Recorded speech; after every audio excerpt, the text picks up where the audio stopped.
Kung babakbakan natin si Colonel Cunanan halimbawa, pati yung major na legal officer, parang mali. Dapat klaro. Kung sino yung responsible, sino yung hindi nag-act accordingly, yun dapat, Mr. Chair, ang mabigyan ng show cause order. Kasi, kawawa yung ibang junior officers namimilipit, hindi alam ang isasagot Gusto ko na pong balikan si Colonel Cunanan kasi paiba-ibang sagot mo kanina. Now you have submitted that invitation doon sa office? Ba't hindi ka sigurado? Nung tinanong ka kanina, sinagot mo PCDS. Yes, sir. Tinanong kita ngayon, parang hindi ka sigurado. Saan ka talaga pinadala?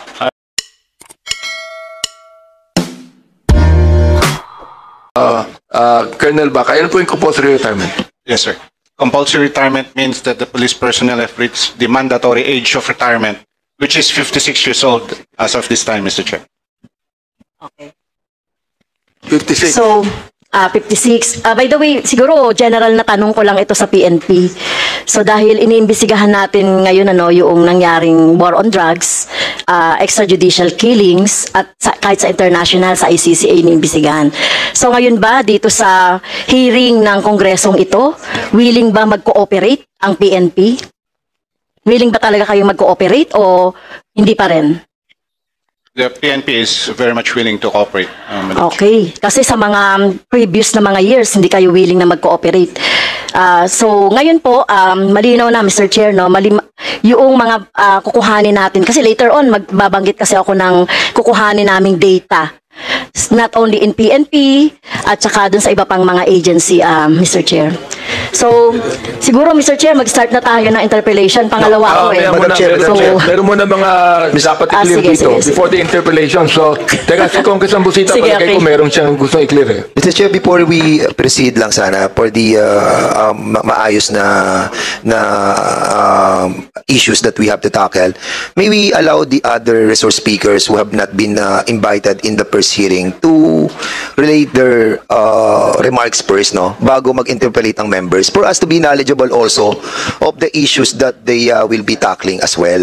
Kasi marami tayong mga resource speakers na first time lamang po na we wanted to hear something from them as well. So, sana po bago tayo magtanong sa mga lahat ng mga resource speakers na nandito, pakinggan po muna natin sila. And also the victims who are na nandito rin po, Mr. Chairman, pakinggan po muna natin sila. So, that's the request. Congressman Busita, anong meron ka bang gustong sabihin? Yes, Mr. Chair. Mr. Chair, doon lang po sa concern dito, nandito po tayo to conduct investigation. And most of the resource persons na dapat nandito ay wala ngayon, Mr. Chair. Mr. Chair, gusto ko lang malinawan kay Colonel Cunanan. Nandiyan po ba?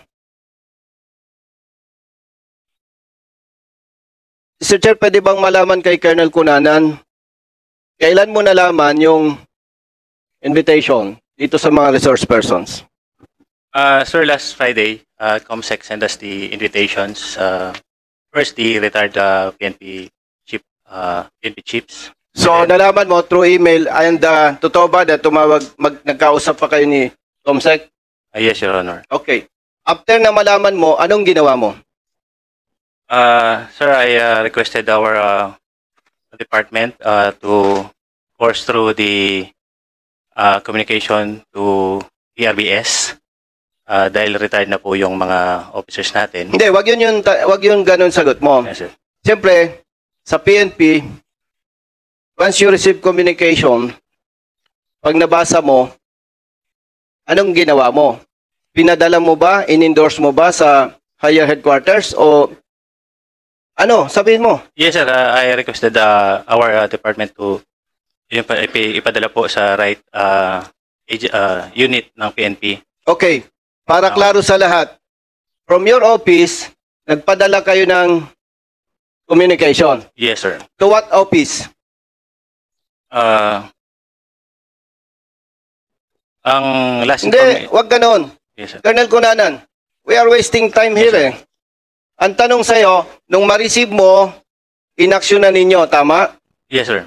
May ginawa kayong formal endorsement? Yes, sir. Meron po. Okay. Kaya mong isubmit yan sa committee? Yes, sir. We will, Okay. I will request for the copy of the communication. Saan office mo in-endorse? Is it sa Chief PNP or DPRM? Sir, personally, hindi ko po nakita yung communication, but Hindi, my ganito, secretary- Colonel Cunanan. Nakakaya sa mga resource persons natin para tayong nagsasayang ng oras dito Gusto kong maklaro, from your office, gumawa kayo ng formal endorsement Yes, sir. doon sa letter Yes, or sir. invitation. Yes, sir. Kanino naka-address yung letter ninyo? Sir, though I haven't seen Direct, personally. sabihin mo the ng letter. diretso, gumawa kayo, hindi. Sir, gumawa po kami, sir. Kanino naka-address? Sir, kay Chief PNP, sir, kasi... Okay, sir. wag nang kasi limited time tayo. So, naka-address kay Chief PNP. Siyempre, pwedeng for the Chief PNP, attention DPRM. Meron pa bang ibang office concern kung saan mo pinadala o direkta sa office of the Chief PNP? Sir, kay TCDS, sir.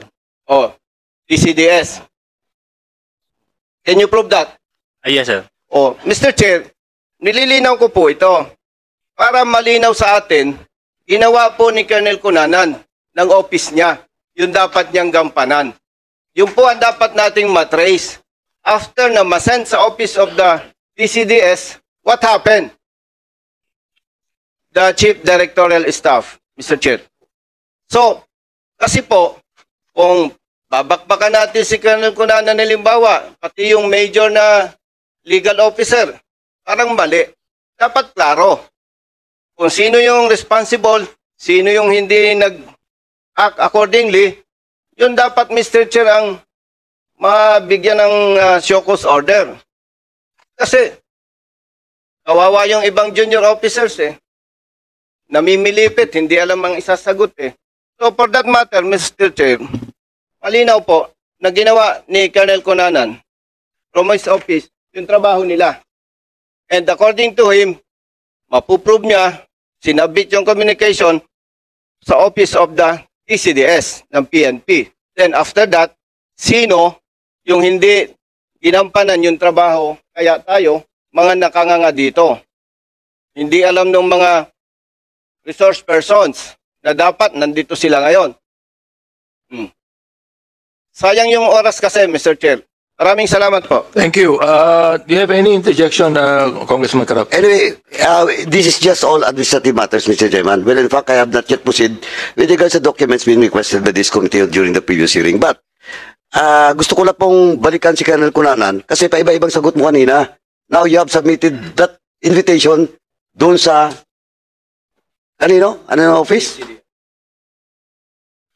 Ba't hindi ka sigurado?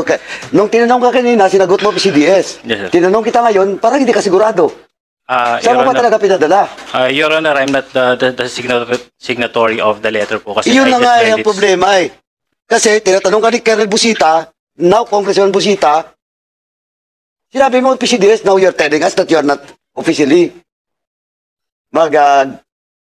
affect ng signature doon? Ano ba talaga? It was my boss, sir, who signed the signature towards to the TCDS. Then you produce the document Yes, sir. that you're telling Congressman Busita.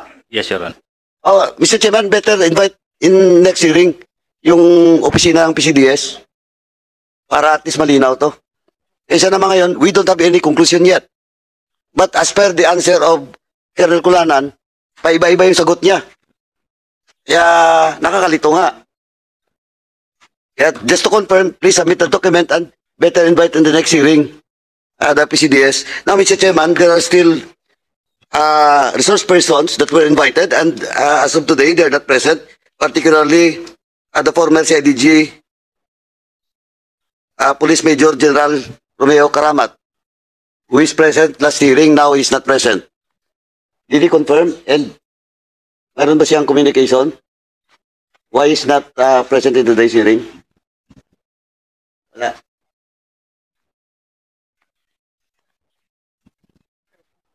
So no reply. But he has received. Yes. Do you have a received copy for that? So recently. Pero sigurado natanggap niya. But no reply. Mr. Chairman, I move that we will issue a show cause order for Police Major General Romeo Karamat for not attending today's hearing without any explanation why she should be cited in contempt, Mr. Chairman. There's a motion. Is there any second to that?